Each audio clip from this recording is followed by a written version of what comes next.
जय हिंद दोस्तों, स्वागत है आपका इस वीडियो में। आज के वीडियो के माध्यम से पढ़ेंगे राम मंदिर से जुड़े कुछ महत्वपूर्ण तथ्य। यदि आप किसी प्रतियोगी परीक्षा की तैयारी कर रहे हैं तो क्लास आपके लिए बहुत ही महत्वपूर्ण होने वाली है। यदि आपको हमारा वीडियो अच्छा लगे तो वीडियो को लाइक भी करना है, चैनल को सब्सक्राइब करना है और वीडियो को अपने दोस्तों तक शेयर करना है, ठीक है। तो आइए शुरुआत करते हैं अपने पहले प्रश्न से। हमारा पहला प्रश्न है, अयोध्या राम मंदिर में आरती का समय क्या है? तो इसका जो सही उत्तर हो जाएगा, अयोध्या राम मंदिर में आरती 3 टाइम की जाएगी, आपको याद रखना। इसका पहला जो समय है वो है सुबह 6:30 बजे रहेगा, याद रखना है, ठीक है। इसका जो दूसरा समय है दोपहर 12 बजे रहेगा और इसका जो तीसरा समय है शाम 7:30 बजे रहेगा। इसको आपको याद रखना है, ठीक है।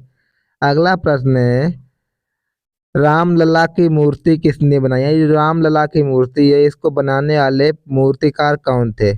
तो आपका उत्तर हो जाएगा, रामलला की मूर्ति को कर्नाटक के प्रसिद्ध मूर्तिकार अरुण योगी राज ने बनाया है, याद रखना, ठीक है। यह मूर्ति 5 साल के बाल स्वरूप में है, याद रखना। ये जो आपकी रामलला की मूर्ति है वो 5 साल के बाल स्वरूप में भी आपको याद रखना है और इसके जो मूर्तिकार हैं वो है अरुण योगीराज, आपको याद रखना, ठीक है।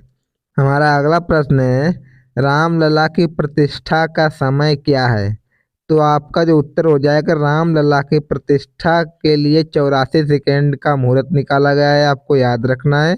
ये समय 22 जनवरी 2024 को 12:29 से शुरू होगा और ये जो ख़त्म हो जाएगा 12:30 पर ख़त्म हो जाएगा, आपको याद रखना है।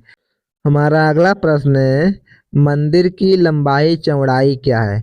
तो आपको याद रखना, मंदिर की जो लंबाई है वो पूरब से पश्चिम की ओर 380 फीट की है और इसकी जो चौड़ाई है वो 250 फीट की है, आपको याद रखना है। और राम मंदिर की जो ऊंचाई है वो 161 फीट की है, ये भी आपको याद रखना है। यह मंदिर 3 मंजिला है, आपको याद रखना है, ठीक है। जिसकी प्रत्येक मंजिल जो है वो 20-20 फीट की है, आपको याद रखना है ये भी। और इसमें कुल 392 खंबे हैं और 44 दरवाजे हैं। आपको ये जो प्रश्न है आपके एग्जाम के पॉइंट ऑफ व्यू से बहुत ही महत्वपूर्ण है। हमारा अगला प्रश्न है, मंदिर का प्रवेश द्वार कैसा है? तो याद रखना, राम मंदिर में प्रवेश द्वार पूरब दिशा की ओर है, याद रखना है। सिंह द्वार से 32 सीढ़ियां चढ़कर प्रवेश होगा, आपको ये भी याद रखना है, ठीक है।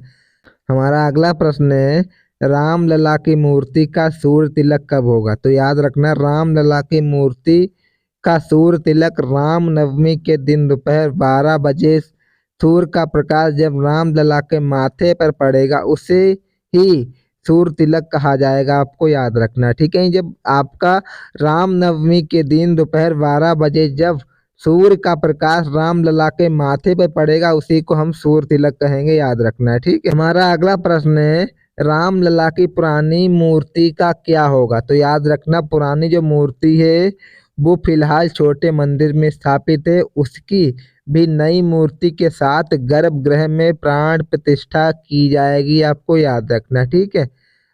हमारा अगला प्रश्न है, राम मंदिर परिसर के चारों कोनों में क्या होगा? तो याद रखना, राम मंदिर के परिसर के चारों कोनों पर 4 मंदिर होंगे जिसमें सूर्यदेव, देवी भगवती, गणेश भगवान, भगवान शिव को समर्पित होंगे, याद रखना। उत्तरी भुजा में माँ अन्नपूर्णा का मंदिर होगा जबकि दक्षिणी भुजा में हनुमान जी का मंदिर होगा, आपको याद रखना, ठीक है।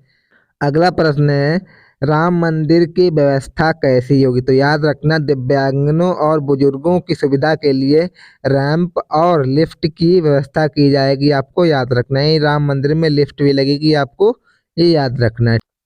हमारा अगला प्रश्न है, किस तरह से हो रहा है राम मंदिर का निर्माण? तो इसका जो उत्तर हो जाएगा, राम मंदिर का निर्माण पूरी तरह से भारत की पारंपरिक और स्वदेशी तकनीक का उपयोग करके किया जा रहा है। हालांकि इसका निर्माण पर्यावरण जल संरक्षण पर विशेष जोर देते हुए किया जा रहा है, आपको याद रखना है, ठीक है। अगला प्रश्न है, राम मंदिर के आसपास शौचालय है या नहीं? तो याद रखना, परिसर में स्नान क्षेत्र, बाथरूम, वॉश बेसिन, खुले नल आदि के साथ एक अलग ब्लॉक भी होगा, याद रखना है, ठीक है।